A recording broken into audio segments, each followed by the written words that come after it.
Welcome to a short instructional video on how to install the CMS Driver app on Android.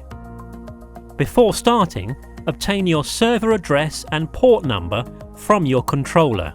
If you have an older version of the app installed, the first thing to do is uninstall the old version. To uninstall the old version, hold down the icon for the CMS Driver app, then either drag the app icon to the waste bin or choose Uninstall from the pop-up menu.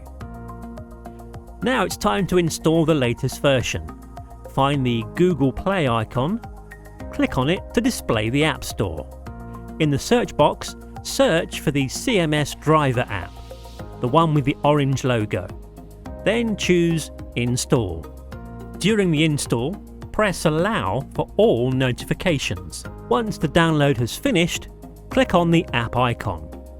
Press the cog icon in the top right corner of the app, then enter the settings provided by your cab office.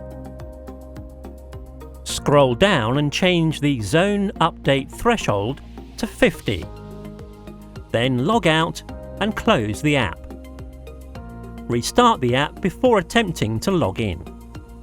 New settings will be supplied by the office. Once logged in, the app will be ready for use and can accept card payments from passengers.